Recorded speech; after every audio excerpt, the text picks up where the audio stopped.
여러분 반갑습니다. 인생 토크 세상 만난 기쁨. 지난주에 이어서 오늘도 강남교당 세산 이희선 교도와 함께 하겠습니다. 세사님 반갑습니다. 반갑습니다, 교우님.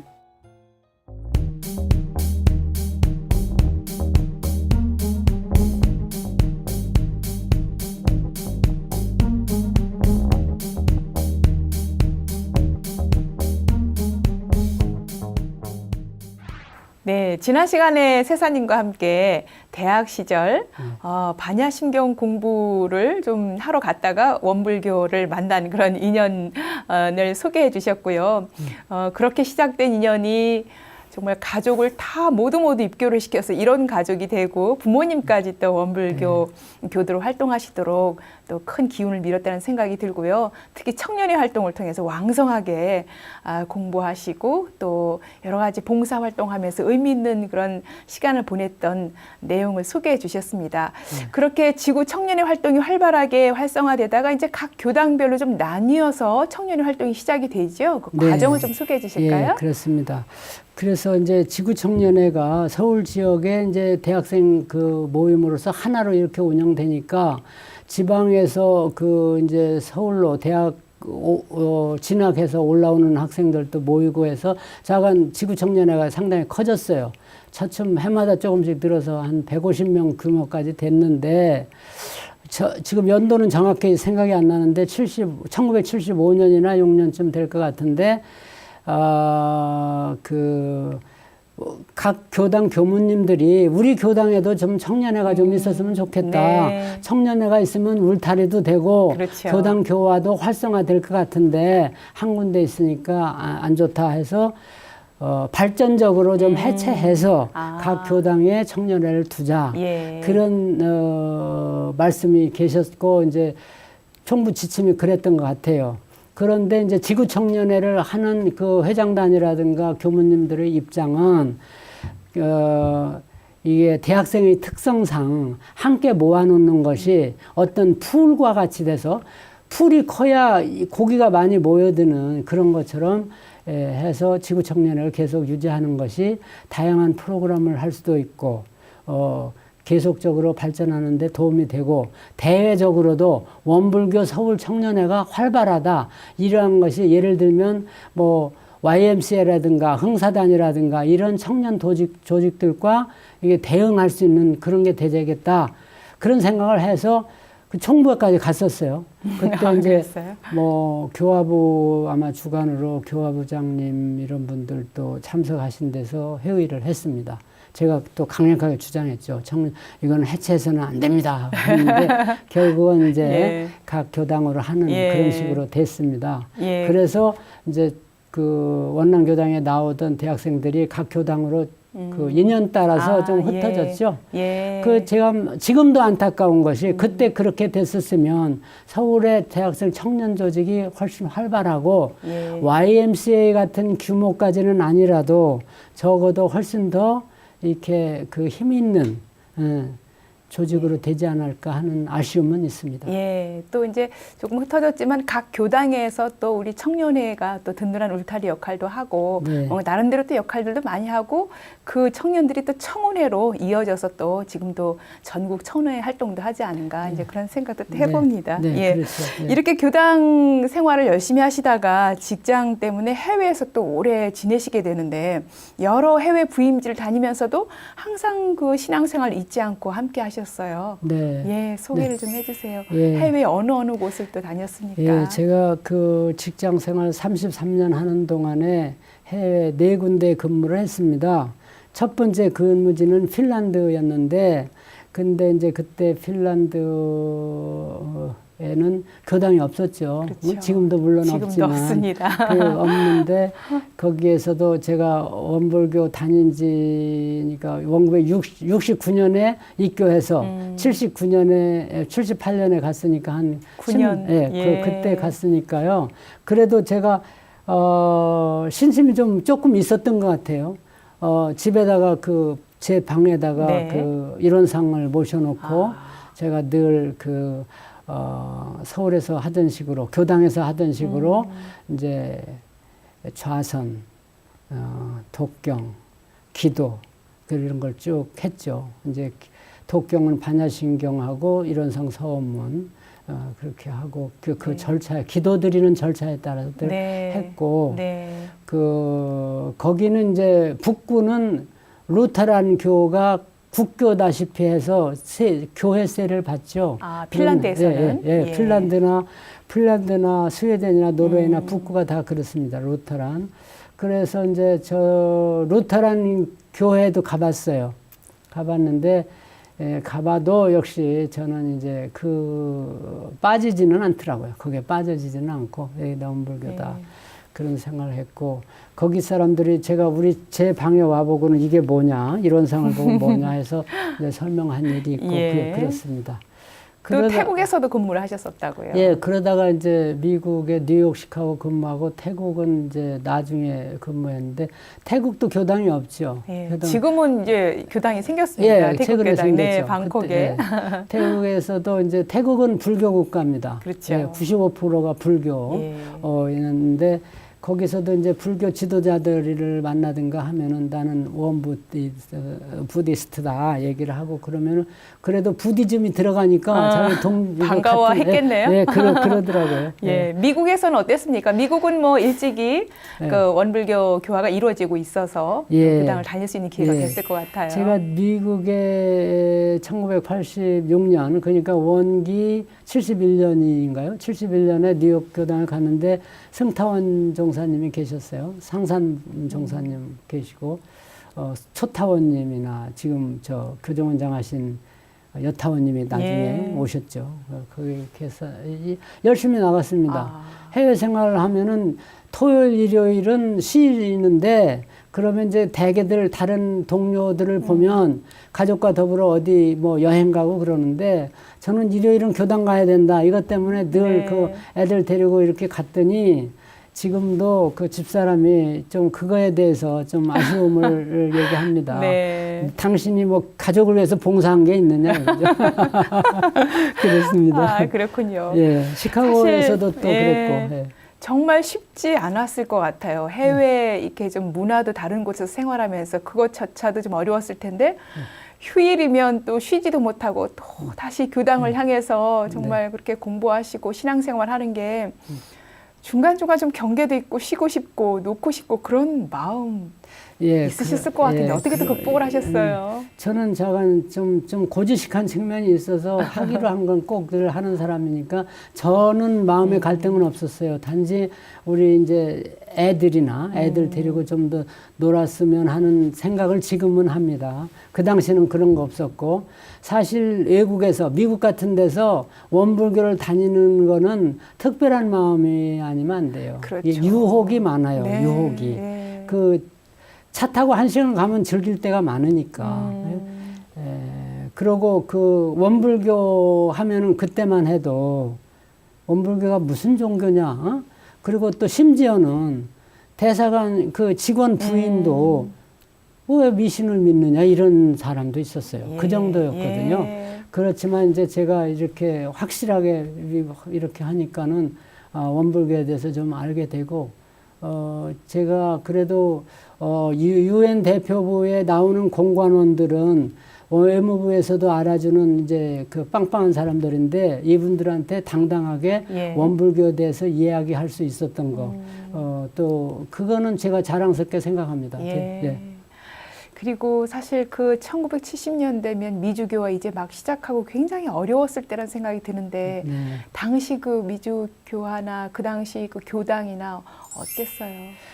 어려웠죠. 이 뉴욕만 해도 뉴욕은 가보니까 새 교당을 법당을 마련하고 있었고 한 교도가 한 그래도 100여 명 나오고 그랬는데 제가 가기 전만 해도 초타원님 같은 분이 그 길거리에서 좌판을 펴놓고 이거 양초 네. 또 야채 이런 걸 팔았다고 그러시더라고요. 예. 정말 눈물겨운 이야기죠. 네. 그런 그 눈물겨운 과정을 통해서 지금 뉴욕 교화 뭐 이렇게 이루어지고 있는 거죠. 예. 예.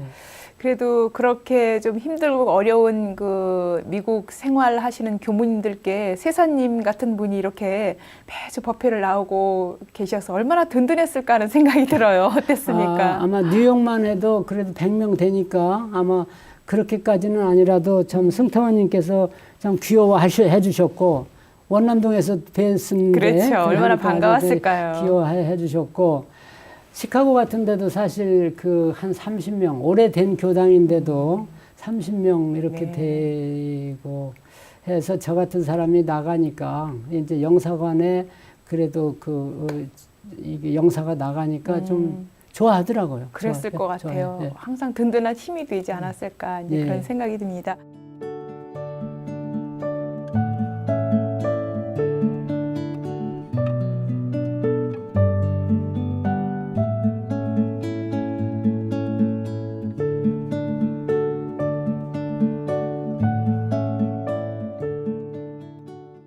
그렇게 해외에 계시면서도 그 청년 시절 담임교무로 정말 청년 교화를 불태우셨던 서타원 박정수 교무님과는 끊임없이 또 연락이 오가고 편지도 오가고 그랬다고요? 예, 그랬습니다. 네. 제가 서타원님 아까 말씀드렸지만 저의 신앙줄을 잡아주신 그런 분이기 때문에 영원한 스승이라고 볼 수 있죠. 그런데 제가 특히 핀란드 같은 데 있을 때는 외로우니까 그랬을 많이 것 같아요. 예. 편지를 많이 드렸습니다. 주로 이제 편지의 내용은 어땠습니까? 뭔가 이게 제가 잘 지내고 있는 이야기, 예. 지금 뭐를 새롭게 보았는데 이런 것이 그렇다든가 그런 얘기죠. 네. 근데 선생님께서는 이제 제가 갈 때 원평에 계셨어요. 네, 원평 교당 계셨죠. 원평 예. 교당에. 그러니까 저기 지구청년회가 깨질 무렵에 서타원님께서는 원평 교당으로 1977년일 거예요. 가서 한 2년 계셨죠. 그 당시에 네. 그렇게 편지 주고받으면서 또 스승님의 감정도 받고 해외 생활을 좀 잘 또 극복하지 않았을까 그런 생각이 들고 그렇습니다. 많이 위로가 됐죠. 귀국하고 나서는 이제 뭐 자연스럽게 강남 교당에 다니시는 기회가 됐어요. 그 과정을 좀 소개를 해주시죠. 그렇습니다. 예. 이제 서타원 종사님께서 그다음에 원평 교당에 가셨다가 보통 가시면 한 3년 계시잖아요. 근데 2년 만에 올라오셨더라고요.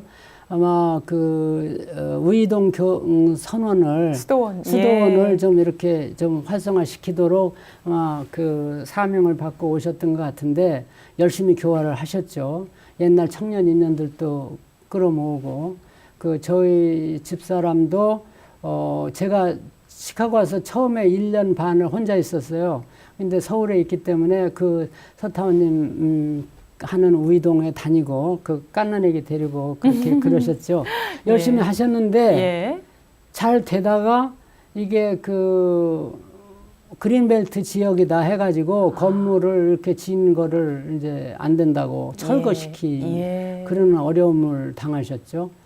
그래서 이제 그게 1979년, 80년 이때일 텐데 결국 81년에 그거를 완전히 정리를 하고 강남구 논현동에 전세방을 얻어서 교당 오셨는데 그러한 내용을 이제 서타원님과의 편지 연락 또 그리고 저희 집사람이 우이동 수도원 다녔으니까 그 연락을 통해서 자세히 받고 아마 81년 5월 달에 논현동으로 오셨을 거예요. 교당을. 근데 저는 그해 8월 달에 귀국했어요. 8월에 귀국할 때 원남동에는 승타원님이 이미 안 계실 때고 또 뭐 다른 인연도 없고 하니까 이제 서타원님 계신 대로 나왔죠. 자연히. 그 당시 우이동 수도원에서 이제 논현동 이름은 이제 강남교당이었지만 이제 논현동에 위치한 좀 작은 전세 교당이었는데 그때 어땠습니까? 굉장히 좀 소박하게 이제 시작을 했을 것 같아요. 그렇죠. 말하자면 개척교당이잖아요. 없는 데다 교당을 세웠는데 그래서 몇몇 교도님들이 이제 좀 이렇게 시사도 하시고 해서 전세 얻어갖고 오셨는데 서타원님이 옛 인연을 찾으셨던 것 같아요. 그리고 그래서 이제 주부 30대 20, 30대 주부들 이렇게 인연 있는 분 찾아서 교당을 만들었죠. 그래서 화요법회를 보셨죠. 화요일 날. 그 당시에는. 그래도 아마 제가 왔을 때 보니까 화요회는 한 30명 될까? 그 정도. 네. 그랬는데, 그런 가운데에도 청년교화의 중요성을 이 양반이 아시는 거예요. 청년 담임교육을 직접 해보셨기 때문에. 해보셨기 예. 때문에. 그래서 이제 청년 옛 인연들을 찾고, 그리고 사람들이 대학생활까지 열심히 하다가 직장 들어가면 업무도 바쁘고 뭐 생활 쫓기고 교당 잘 못 나오는데 네. 이런 분들을 그래도 잠시라도 원불교에 대해서 이렇게 끈을 놓지 않고 선이라도 하루에 10분이라도 하는 게 좋다. 예. 이런 생각을 가지고 아주 굉장히 노력을 하셨어요. 예. 그래서 이제 일요일 날 수도회라는 이름으로 수도법회를 창단을 한 거예요. 하셨죠. 예, 예. 처음에는 그러니까 뭐 한두 명 나오는 날도 있고 뭐 아. 많으면 한 10명 이렇게 나왔죠. 예. 네. 그렇게 해서 이제 그야말로 논현동에서 양재동 시대로 네. 열게 되는 새롭게 교당을 아주 크게 짓게 되죠. 그렇습니다. 예. 예. 그래서 양재동에 이제 그릇이 있어야 뭐 담잖아요. 그렇죠. 그러니까 그럴듯한 그릇이 생기면 담기는 것도 그럴듯해지니까. 네. 양재동 교당에 오니까 이제 청년회도 좀 늘기 시작했죠. 그래서 저는 양재동으로 온 다음에 한 1년 있다가 해외 나가게 됐는데, 예. 뉴욕에 나가게 됐는데, 그 뉴욕 근무하고 3년 있다가 1989년도에 돌아보니까 숫자가 제법 늘었어요. 네, 처음 그 수도에 한두 명 나오던 분에서. 예. 그래서 한 3, 40명 나왔던 것 같아요. 예. 그동안에 굉장히 노력을 하시고, 예. 한 거죠. 그때부터 정말 본격적으로 이제 수도법회에서 활동을 하시기 시작하셨어요. 수도법회 뭐 활동 했다기보다도 그때 이미 저는 이제 직장 생활 하면서부터는 직장이 많이 바쁘기 때문에 큰 뭐 역할을 하지 못하고 단지 법회는 안 빠지고 나옵니다. 네. 법회는 제가 네. 아무리 바빠도 법회는 나오고 나왔다가 다시 회사 갈 망정 예. 그런 거였거든요. 예. 그러니까 도움은 됐을 거예요. 아무게. 그럼요. 예. 예, 법회를 꾸준히 하는 게 가장 법회 네. 출석이 중요하다는 생각이 들고요. 이렇게 좀 미미하게 시작한 수도회가 그래도 우리 남자 사회생활을 하는 남자 교도님들이 뭔가 그 대학 시절, 청년 시절의 원불교에서 직장을 생활하고 바쁜 가운데에도 원불교 신앙의 끈을 놓지 않도록 이어주는 맥이 됐을 거라는 생각이 드는데 네, 그렇습니다. 수도회의 의미가 어떤 거라고 볼 수 있을까요? 수도회는 그 방금 전에 말씀드린 거와 마찬가지로 원불교 교당 가보면 되게 젊은 분들이 많지 않잖아요. 그렇죠. 연로하신 할머니나 할아버지, 할머니가 대부분이고 또 주부들이고 한데 이분은 직장 청년들을 이렇게 모아야 되겠다 하는 그런 걸 계셨고 그런 울타리라 그런 어떤 장을 만들어 놨던데 네. 수도법회의 의의가 있다고 볼 수 있겠습니다. 예. 청년들에게 원불교 끈을 놓지 않는 그런 어떤 장. 나 혼자 가기는 좀 밋밋한데 옛날 친구들도 있더라. 이 사람들 있으면 그 얘기가 통하더라. 그리고 함께 있으면 좀 힘이 솟아나더라. 네. 이런 느낌을 주니까 수도회가 예. 커졌거든요. 예. 그러다가 점점 수도회가 커져서 강남 화요법회가 한 90명 이렇게 될 때까지 상당히 오래 걸렸어요. 네. 그런데 수도회는 더 오래 걸렸죠. 그러다가 100명 되니까 눈덩이가 빨리 불어나듯이 불어나는 거예요. 예. 그래서 지금은 강남교당의 일요법회가 훨씬 더 예. 화요법회보다 한 2배, 3배 될 거예요. 그렇게 커졌잖아요. 네, 그렇군요.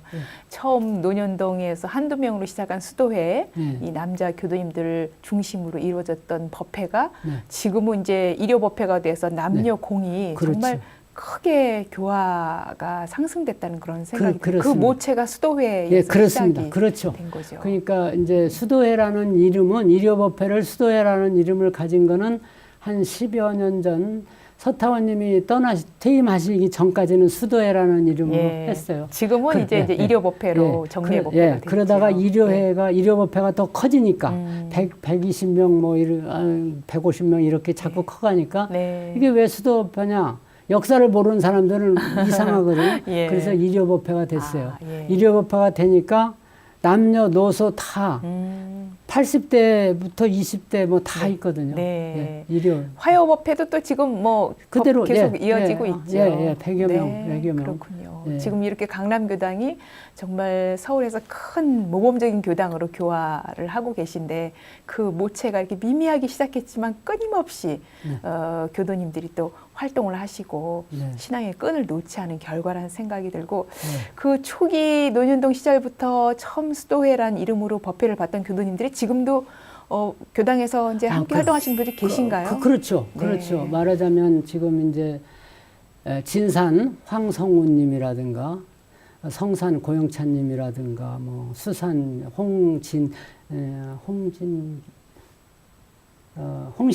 홍신기님이라든가 뭐 윤산 김경무님이라든가 누구보다도 희산 석성도님, 네. 석성도님이 그 강남교당 수도회, 강남교당 일요법회를 키우는데 제일 공헌이 많았을 거예요. 예. 그러니까 간사라는 쭉, 이름으로 간사라는 활동을 이름, 하셨어요. 간사라는 이름으로 예. 정말 법회 빠지지 않고 쭉 나오면서 말하자면 뒷바라지를 다 했으니까 네. 이 조직화하고 연락하고 예. 이렇게 아마 지금 이렇게 강남교당이 이렇게 크게 번창하고 교화가 정말 활성화되는 모습들을 보면서 그분들은 우리 세사님을 비롯해서 정말 뿌듯하고 얼마나 그 당시를 생각했을 때 든든하고 그럴까. 그렇죠. 역사를 다 알고 계시기 때문에 그렇죠. 예. 예, 그런 생각이 드네요.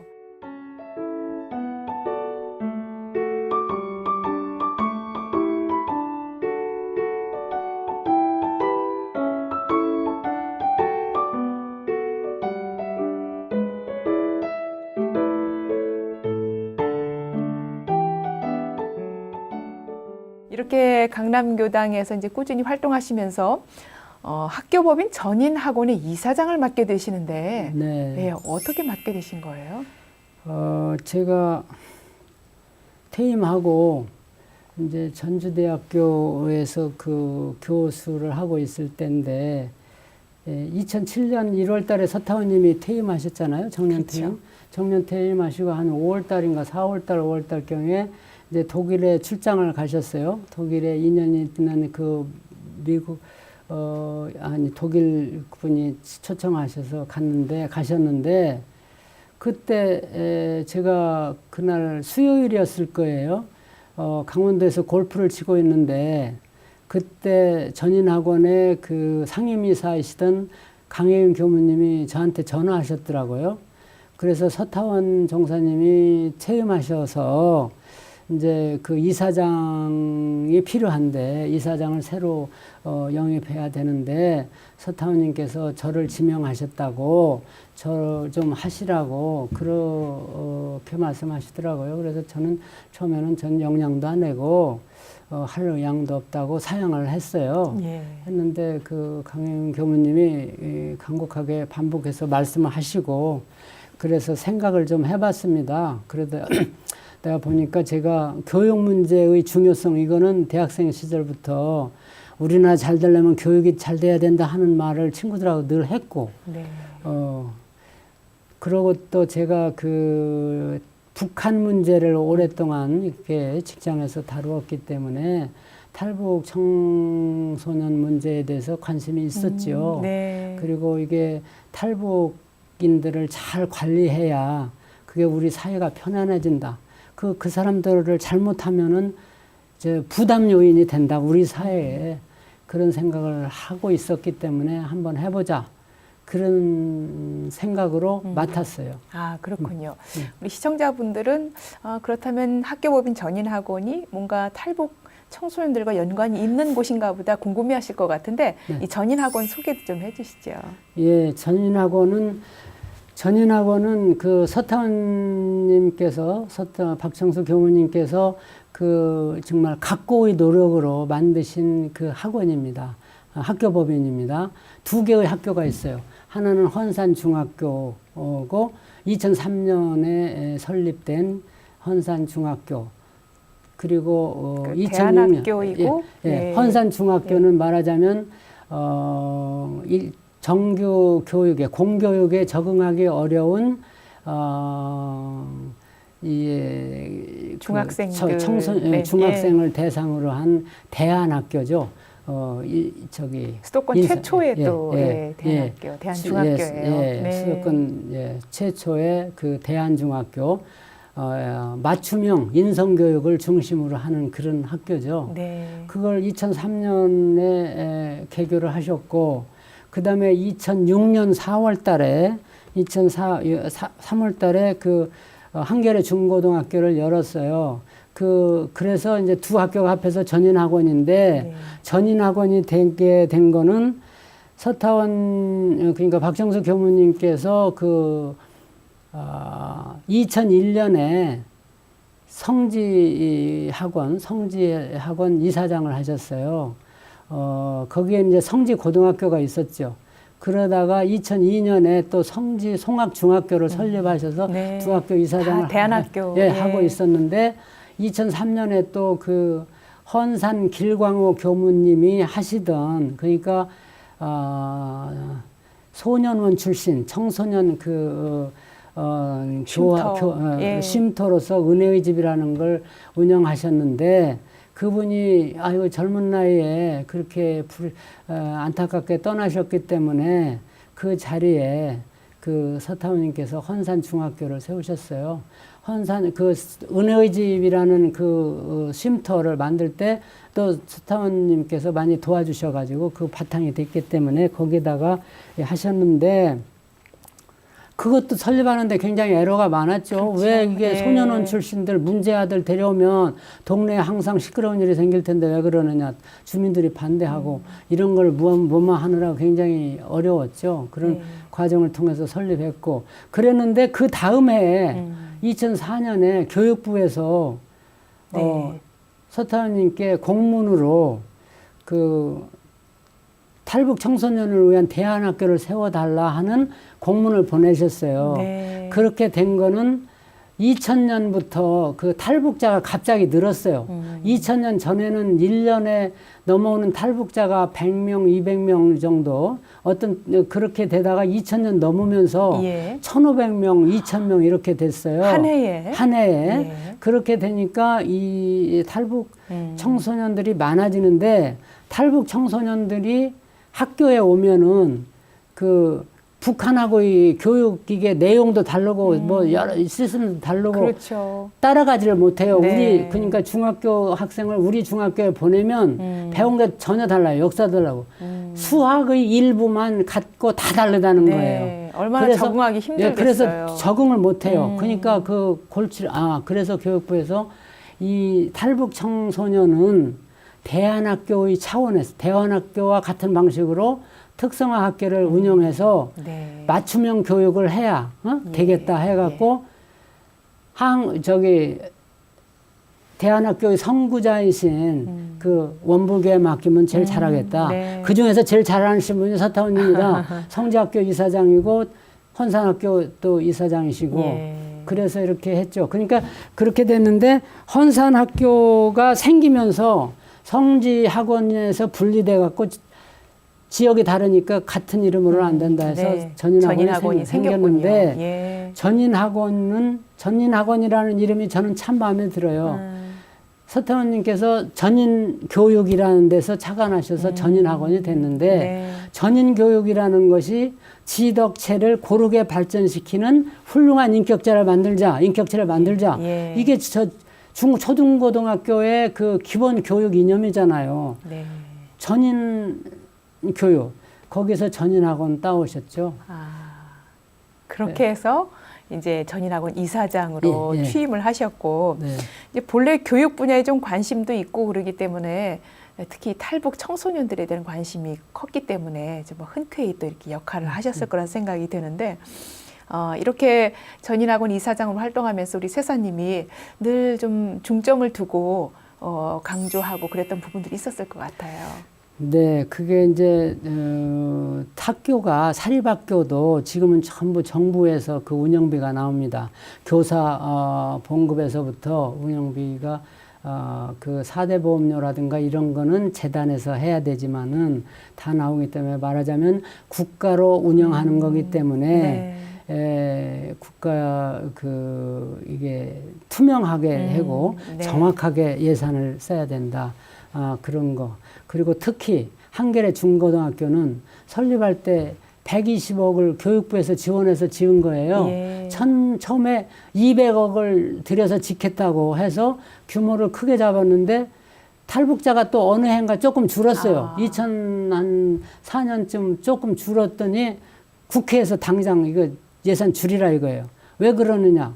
이제 다른 그 외부에서 이게 좀 말하자면 좀 우려의 시선들이 조금 그런 게 있었던 있었어요. 모양이군요. 그래서 국회의원들이 이제 이렇게 해가지고 예산이 줄고 해서 120억을 들여서 했는데 그럼에도 불구하고 작은 돈이 아니잖아요. 그리고 운영비, 학생들의 기숙사 생활비까지 다 나오는 그런 학교이기 때문에 예산을 항상 외부의 그 감시라고 하는 게 정확할 거예요. 네. 관찰과 관심이 많기 때문에 이런 데서는 조금이라도 그 뭐가 허점이 보여서는 안 된다. 네. 그러니까 투명하게 하고 잘해야 된다. 네. 그리고 교육 그 시스템, 교육 운영, 교육 내용, 교과 내용이 처음으로 하는 거지만 어디보다도 잘해야 된다. 네. 원불교에서 하는데 조금이라도 허점이 보이면 원불교에 대한 명예에 관계되는 거다. 그런 거였죠. 네, 그런 얼마나 거를, 정말 이 이사장으로 활동하면서 노심초사하면서 이렇게 투명한 운영이 될 수 있도록 또 교육의 본래 목적에 맞도록 늘 전전긍긍하면서 그렇게 해나가려고 운영을 하셨을 것 같고요. 예. 특히 이 한겨레 중고등학교 우리 탈북 청소년들을 위한 이 학교에 이렇게 남다른 환경을 가진 탈북 청소년들이 좀 잘 적응하고 교육할 수 있도록 늘 좀 연마하고 그러셨을 것 같은데 어떤 교육이 제일 필요하다고 보셨습니까? 예, 탈북자들은요, 우리나라에 지금 탈북자가 한 3만 명이 넘습니다. 3만 5천 이렇게 될 텐데, 탈북자의 한 3% 정도만 정규 직업을 가지고 있어요. 네. 나머지는 전부 일용직이거나 그러니까 이게 안정되지 않잖아요. 생활이 안정되려면 무엇보다도 고정적인 수입원이 있어야 되잖아요. 그게 확보가 돼야 되기 때문에 탈북 청소년도 학교 교육을 마친 다음에 사회에 나와서 안정된 직장을 가져야 된다. 네. 그게 제일 중요하다고 생각해서 여로에 교육부 관계자들이라든가 뭐 국회의원들 이런 분들 오시면은 그런 얘기를 늘 하고 했어요. 예. 그래서 학교 교육도 곽 교장께서 잘 알아서 하셨지만 뭐 제빵 제과라든가 미용 교육이라든가 하고 그 지역사회하고 이렇게 해서 자동차 정비 교육 이런 것도 시키려고 노력을 했지만 그게 자동차 정비 교육을 해보니까 애들이 용어가 잘 이해가 안 돼요. 어려웠을 것 영어가 같아요. 많잖아요. 네, 그렇죠. 그러니까 흥미가 없어 하고 그러더라고요. 그래서 늘 안타깝게 생각한 게 직업 교육이 우선 돼야 되는데 그렇지를 못하고 그 학생들이 어떻게 북한 사회에서부터 듣고 왔는지 주변 사람들한테 들었는지 한국에서는 무조건 대학을 가야 되고 대학은 기술교육보다는 인문교육을 받아야 된다 이런 생각들을 많이 하더라고요. 네. 제가 가장 안타까웠던 경험의 하나가 그 여학생들 만나면 지금 말씀드린 그런 걸 얘기하면서 간호학교 가면 참 좋다. 간호학을 하면은 100% 취직이 된다. 그리고 병원에 가면 또 수입도 괜찮다. 그리고 좋은 사람도 만날 수 있다. 그러니까 간호사를 추천하고 그랬었는데 원광대학 간호학과에 이제 간호학과에 합격된 학생이 입학하는 날 아무 예고 없이 나타나지 않고 연락이 안 된 그런 일이 있었어요. 아무래도 새로운 환경에 갑자기 적응하는 게 좀 두렵지 않았을까 이제 그런 생각도 들고. 그러니까 한국 사회에 오면 유혹이 많아요. 걔들 우선 돈 제대로는 우리를 자본주의 사회라고 하는데 우리는 시장 경제 체제라고 하잖아요. 돈이 중요한 걸 알고 그 사람들도 알아요. 그러니까 학교보다는 돈벌이 해야 된다. 노래방 하다 보면 노래방이나 음식점이나 이러면 하루하루 돈이 생긴다 이거예요. 이게 긴 직업은 아니라도. 네, 예, 그러고 또 이제 북한에 있는 가족들을 생각해서 내가 돈을 좀 만들어서 보내야 북한의 가족을 데려올 수 있다. 그런 얘기를 하고 또 자꾸 연락이 와요. 북한에 있는 아무개라고 하면서 뭐 알지도 못하는 사람이 너 이모다 하면서 너 엄마 데려와야 되지 않느냐. 그럼 돈 벌어야지 무슨 대학교 가느냐. 이른다는 거예요. 여러 가지 안타까운 어려운- 사연들이 참 많군요. 네. 그런 가운데에도 우리 탈북 청소년들이 이 낯선 환경에서 어찌됐든 마음의 안정을 취하고 좀 잘 앞길 헤쳐나갈 수 있도록 또 원불교 교법을 간접적으로 또 이렇게 잘 지도하는 그런 계기도 됐을 것 같아요. 어떻습니까? 그렇죠. 예, 예. 정말 교무님들이 직접 또 이렇게 학생들 가르치기도 그렇죠. 하고. 예. 정말 한겨레 학교 교무님뿐만 아니라 교무님이 한 4분 정도 계실 거예요. 4분, 5분 계실 텐데 한겨레 학교 선생님들은 정말 훌륭하신 분들이에요. 예. 그건 기숙학교잖아요. 그렇죠. 저녁에까지도 그 선생님들도 퇴근을 못 하시는 경우가 많은데 그럼 뭐 정말 내 자녀처럼 이렇게 정성으로 하죠. 그러니까 애들이 참 한겨레 학교 오면 좋아하고 네. 좋아하고 다른 데로 가려고 안 해요. 한겨레 중고등학교에는 2년만 있게 돼 있어요. 학교 기한이 정해져 있네요. 예, 중학교에서부터 고등학교까지 내내 다닐 수가 없고 네. 1학년에 가면은 2학년 마치고 3학년 때 다른 학교로 가야 돼요.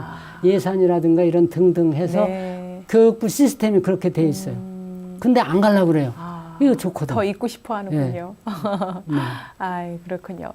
이렇게 전인학원은 이제 한겨레 중고등학교뿐 아니라 앞서 잠시 소개를 해드린 대안학교, 특히 중학교, 네. 예, 수도권 최초의 중학교인 헌산중학교가 또 네. 자리를 하고 있습니다. 우리 네. 헌산중학교 학생들과 함께하면서도 또 여러 가지 보람도 있고 그랬을 것 같아요. 그렇습니다. 어떻습니까? 예. 네. 헌산중학교는 학생이 한 학년 30명, 그래서 이제 1, 2, 3학년 해서 한 100명 내외 이렇게 되는 학교인데 학생들이 이제 가정 사정이라든가 개인적 사정이라든가 해서 공교육에 적응하기 어려운 학생들이기 때문에 어떤 분야에 대해서는 능력이 많은데 어떤 건 전혀 돌보지 않고 공부를 안 하려고 하고 하기 때문에 개인별 특성에 맞는 인성교육을 하는 게 가장 중요해요. 네. 근데 그 헌산중학교 선생님들이 그걸 잘 하셔요. 예. 다 이게 3년 하고 나면 다 자기의 능력과 소질도 개발해서 나는 어느 분야로 가야 되겠다는 것도 알게 되고 그래서 상급학교를 잘 가요. 예. 그래서 헌산학교도 인기가 많습니다. 전국적으로. 예. 원불교가 대안학교의 뭐랄까 선도자라고 볼 수가 있어요. 제가 이사장 할 때 전국의 대안학교가 32개라고 했는데 예. 그 중에 8개가 원불교에서 설립 운영하는 학교였어요. 예. 4분의 1이잖아요. 예. 지금도 대안학교 늘기는 했지만 원불교가 제일 많이 잘하고 있을 겁니다. 네. 정말 이렇게 전인학원 이사장으로 대안학교를 운영하고 함께 하면서 보람도 크고 소중한 경험도 참 많았을 것 같아요. 어땠습니까? 예, 보람이라고 하면은 바로 그런 겁니다. 지금 제가 만 4년을 했기 때문에 4년 동안 네 번의 그 졸업생을 배출했는데 네. 그 졸업생들이 잘 적응하고 공부를 해서 상급학교 진학을 잘 했다. 예. 그렇게 이제 저 있을 때 보니까 한겨레 중고등학교 나온 학생은 연대 간 학생도 있고 고대 간 학생도 있고 뭐 예. 한양대 간 학생도 있고 뭐 이렇게 좋은 학교 가는 학생들이 많았어요. 네. 그럴 때 참 보람을 느꼈고 그런 학생들이 그 끝까지 열심히 그 뭐 의사가 된다고 뭐 하는 학생도 있고 그랬어요. 예. 또 이제 방송국에 간다고 그렇게 그런 분야 전공한 학생도 있고 그러니까 학생들이 내가 하는 학교에서 공부 잘해서 잘 풀려나가더라. 예. 그거보다 더 그렇죠. 바람직한 가장 거 큰 없잖아요. 보람이죠. 예, 그랬었습니다. 그리고 특히 이 한겨레 중고등학교는 정말 국가에서 좀 관심 있게 또 두루두루 많은 분들이 방문도 하시고 그러셨어요. 예, 그랬었습니다. 예. 관심이 많았어요. 교육부나 통일부 쪽에서 관심이 많아서 특히 통일부는 장관이 교체될 때마다 꼭 오셨어요. 네. 오시고 이제 그 하나원 원장과 함께 오시고 둘러보시고 또 이렇게 외국인들이 뭐 영어 교육을 가르치기도 하고 네. 그랬다고요. 주한미국 대사관에서도 관심이 많으셔가지고 그 영사 부인들 또 영사나 영사 부인들이 와서 매주 와서 영어를 가르치고 그랬어요. 예. 그리고 미국 국무부에서도 이렇게 관리가 오면 특히 인권 담당관 같은 분이 오면 꼭 한겨레 학교 와서 네. 이렇게 대담도 하고 예. 그러더라고요. 예. 정말 우리 탈북 청소년들이 낯선 곳에서 잘 적응하고 문화를 잘 익히고 그래서 어찌든지 하나로 네. 이렇게 통일의 어떤 그 학생들이 큰 마중물이 되지 않을까 이제 그런 생각도 드네요. 네. 예. 벌써 한겨레 중고등학교가 2006년에 설립됐으니까 지금 12년 네. 이제 됐잖아요. 그러니까 이제 앞으로 과거 한겨레 중고등학교 졸업생들을 한번 모아서 이렇게 유대 관계를 가지도록 하는 것도 좋을 것 같아요. 예, 네. 그렇군요. 네. 이렇게 4년이란 어찌 보면 길기도 하고 짧은 시간인데 우리 세사님 그 인생에 있어서 학생들과 함께한 네. 네, 특히 대안학교 특별한 사랑과 애정이 더 필요했던 그런 학생들과 함께하면서 굉장히 보람 있고 좀 의미 있는 그런 시간이었다는 생각 들 것 같아요. 네, 그렇습니다. 예, 예. 그렇군요. 예. 예.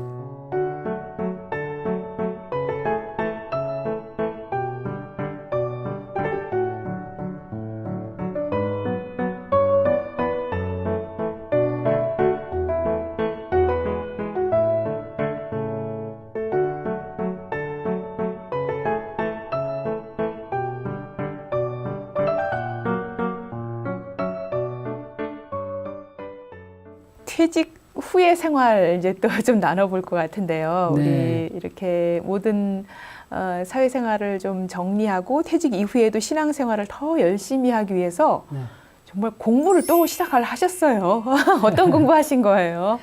글쎄요, 공부라기보다도 그냥 저는 이제 그 시간이 좀 이제 나니까 이제 깊이 있는 공부를 해보자 하는 생각을 들더라고요. 그래서 원불교에서 운영하는 훈련원이 많이 있잖아요. 네. 삼동원이라든가 뭐 저기 만덕산 훈련원이나. 만덕산 훈련원이라든가 예.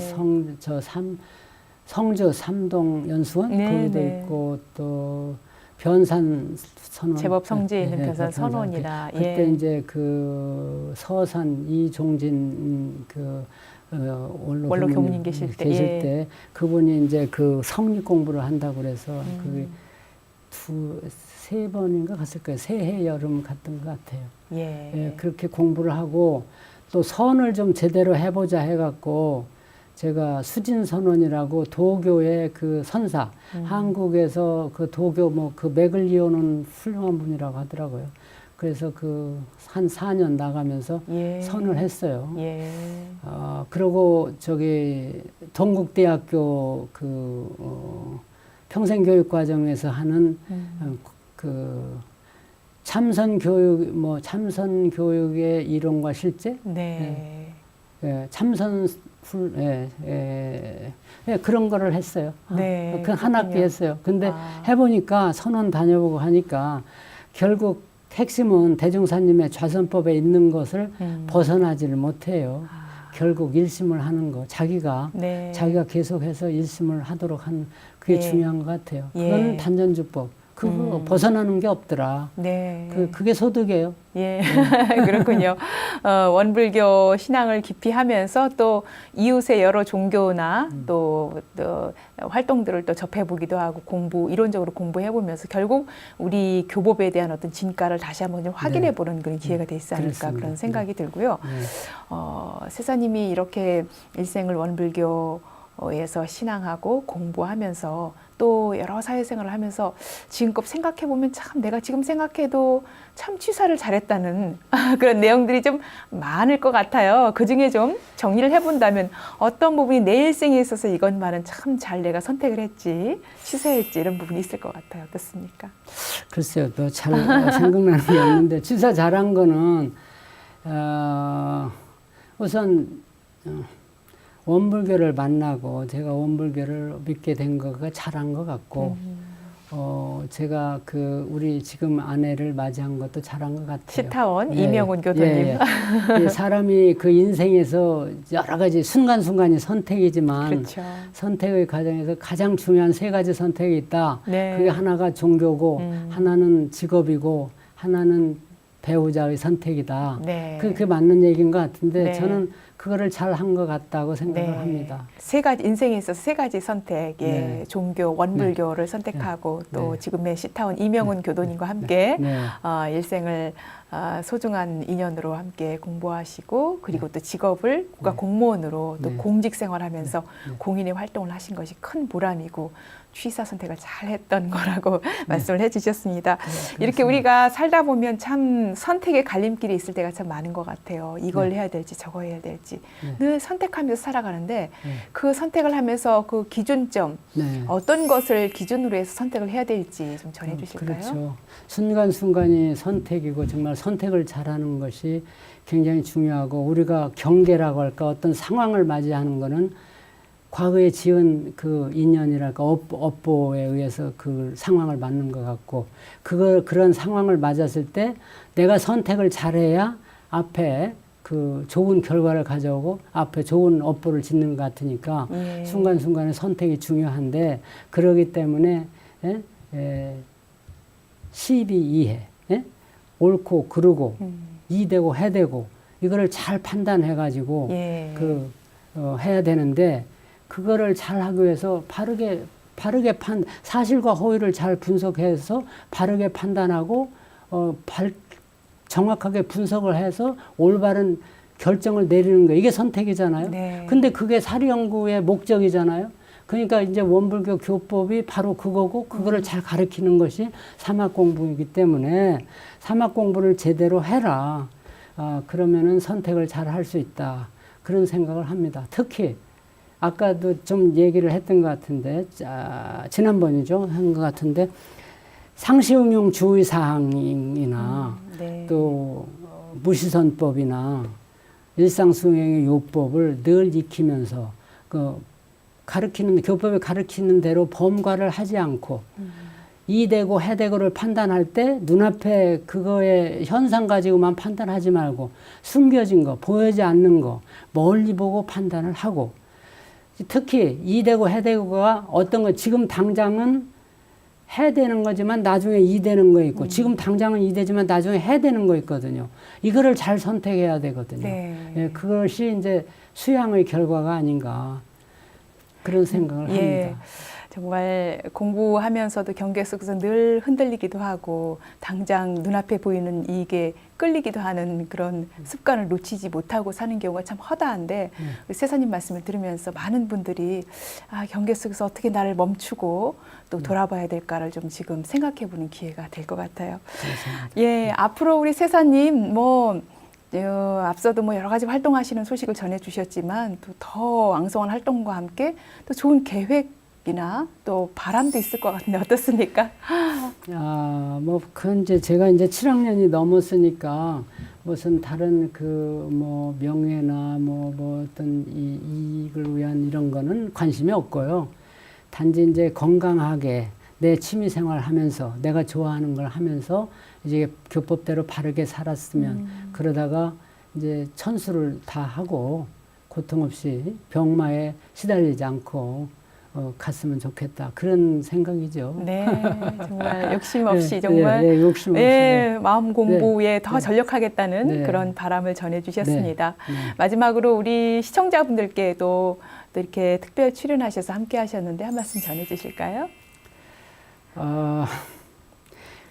제가 이렇게 귀한 시간을 나가게 해주신 데 대해서 대단히 감사드립니다. 그리고 제가 요령없이 중언부언 말씀을 드려갖고 듣는데 거북하시거나 오히려 좀 불편을 드린 게 아닌지 걱정이 됩니다. 조금이라도 참고가 되셨으면 좋겠습니다. 예, 겸손의 말씀을 해주셨는데 이렇게 일생을 원불교 공부를 정말 제대로 하면서 또 긍지를 느끼고 그 이론에 그치지 않고 그 실천에 옮기면서 하나하나 경계 속에서 단련해 나간 그런 큰 법력을 얻으신 분이 아닐까 하는 생각이 들고요. 이렇게 귀한 시간 함께해 주셔서 감사합니다. 감사합니다. 잘 산다는 건 어떤 걸까요? 풍족하게 산다는 뜻도 있겠지만 어디에도 걸림없이 구속받지 않고 자유롭게 산다는 뜻이 내포되어 있지 않을까 그런 생각이 듭니다. 인생 토크 세상 만난 기쁨. 오늘은 걸림없는 몸과 마음으로 자신이 처한 그곳을 선방으로 삼고 지금 만나는 사람들을 부처로 모시는 강남교당 세산 이희선 교다와 함께했습니다. 지금까지 함께해 주신 여러분 감사합니다. 저는 다음 시간에 뵙겠습니다.